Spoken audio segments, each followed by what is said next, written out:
Bonjour, je m'appelle Bertrand Diard, j'ai 48 ans. Je suis entrepreneur depuis toujours. J'ai créé plusieurs sociétés, dont une qui s'appelle Talend, que j'ai eu la chance de coter en 2016. Et aujourd'hui, j'ai basculé dans le monde de l'investissement chez Serena avec un fonds qui s'appelle Data Venture et puis aussi à titre personnel en tant que business angel pour aider l'écosystème. Donc Talend, création en 2006. L'objet de Talend est assez simple en fait. On faisait le management de toute la donnée dans tous les systèmes d'information. On a créé ça avec une volonté d'avoir une approche open source qui nous a permis d'être global tout de suite. Ma conviction, c'est que la technologie n'existe qu'à partir du moment où tu deviens leader mondial. Donc création en 2006, financée par des VC français et cotation en 2016 aux États-Unis au Nasdaq. Donc la valeur post-première journée de cotation était un peu au-dessus du milliard. Et puis on a été décoté en 2021 par un fonds de private equity qui s'appelle Thoma Bravo pour 2,5 milliards. Ce qui est intéressant aujourd'hui, finalement, au-delà des chiffres, c'est de se dire que Talend est devenu une technologie globale et leader mondial dans le data management des systèmes d'information de toutes les entreprises du monde.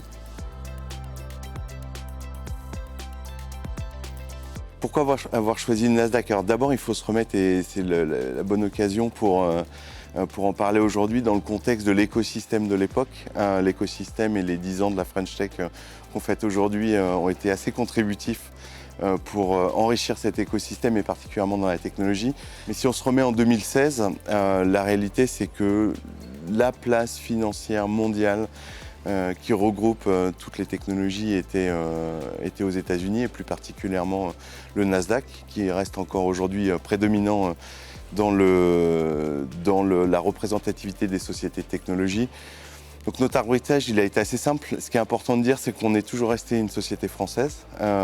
Donc on a coté sur le Nasdaq aux États-Unis. On est très peu, je pense qu'on a été 2 ou 3 à faire ça au total.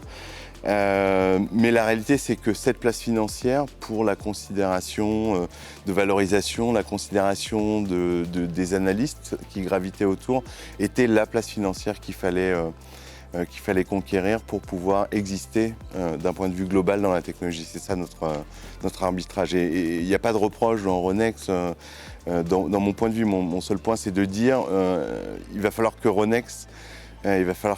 l'Europe, en général d'ailleurs, se dote d'une place financière vraiment importante pour pouvoir créer le dernier maillon de cette chaîne et continuer l'aventure de la French Tech dans les 10-20 prochaines années.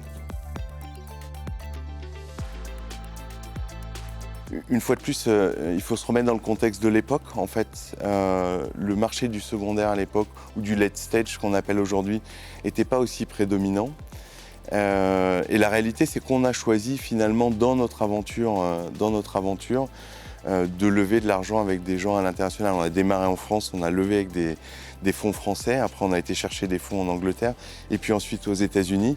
Et après, comme le marché du late stage n'était pas du tout structuré de la même façon qu'il est structuré aujourd'hui, on a décidé d'aller sur le marché public et il était accessible ce marché public à l'époque pour la taille de l'entreprise. Je pense qu'aujourd'hui, les tailles d'entreprises qui vont sur le marché public sont un peu plus importantes pour 2 raisons.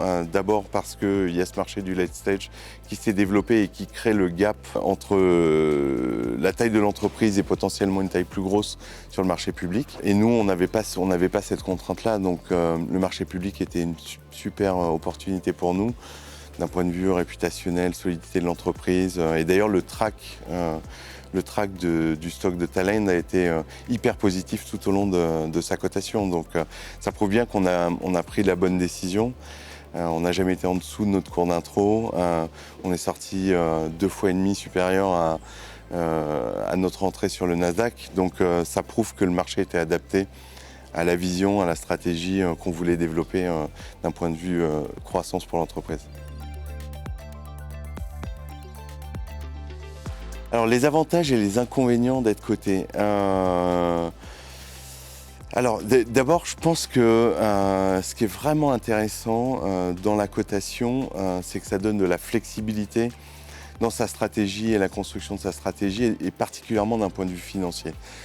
Parce que ça donne de la flexibilité pour lever de l'argent, ça donne de la visibilité, et pour le business, Je me rappelle très bien, on a démarré, on était tout petit, quand on allait chercher les grands comptes du CAC 40, on devait justifier de la solidité de l'entreprise. Quand on s'est coté, en fait, plus personne ne se pose la question, est-ce que la société va être solide?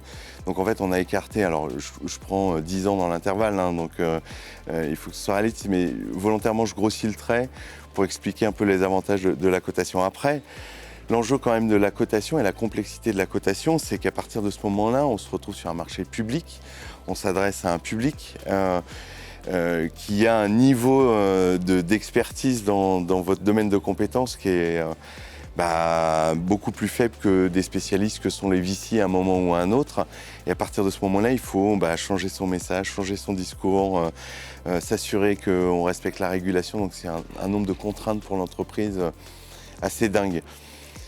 Si je me reposais la question aujourd'hui, en fait, j'ai jamais de regrets en général, mais on a vécu un process de 2 ans avant l'introduction qui était assez painful pour l'organisation. Il a fallu transformer l'organisation.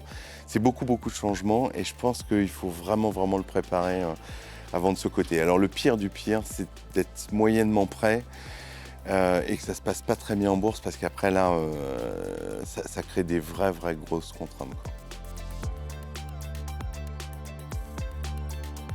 Depuis toujours, ma seule obsession, c'était de monter une boîte. Mais depuis que j'étais tout petit, mes parents sont pas là pour en témoigner, mais j'étais pas encore majeur, que déjà j'essayais de lever de l'argent auprès de mes parents. En 2000, je monte une première boîte, ça se passe pas bien.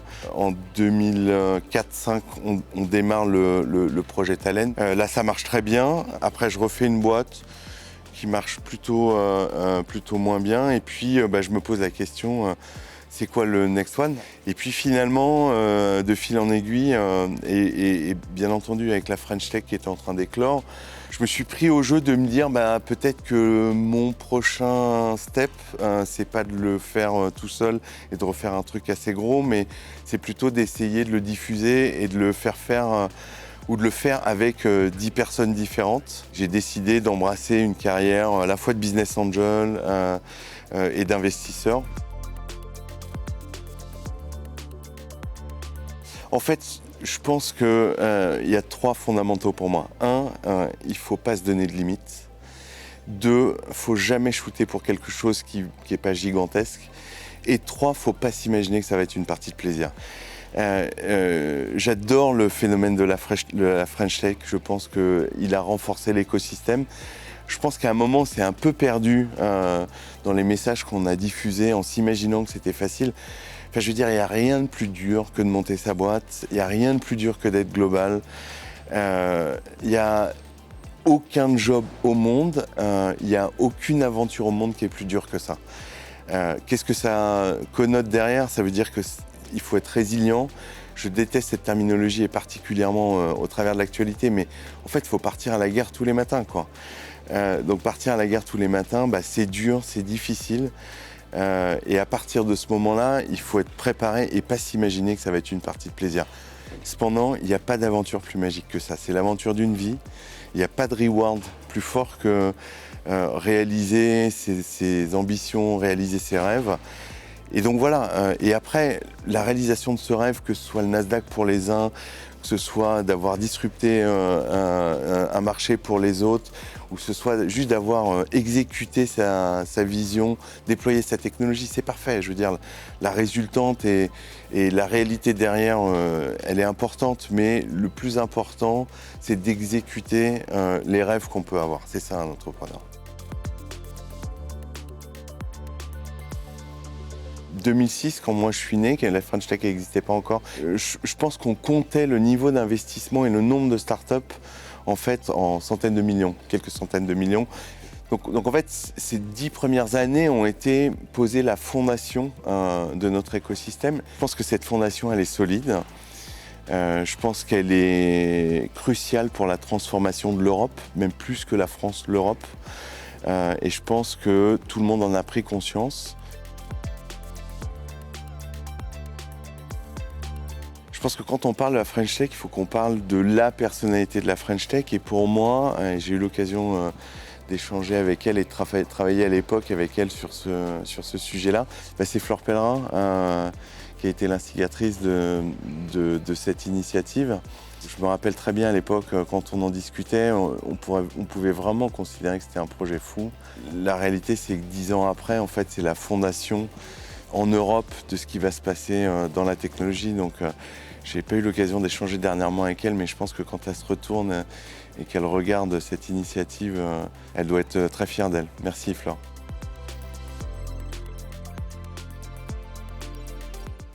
La French Tech, en un mot, c'est pour moi savoir rêver.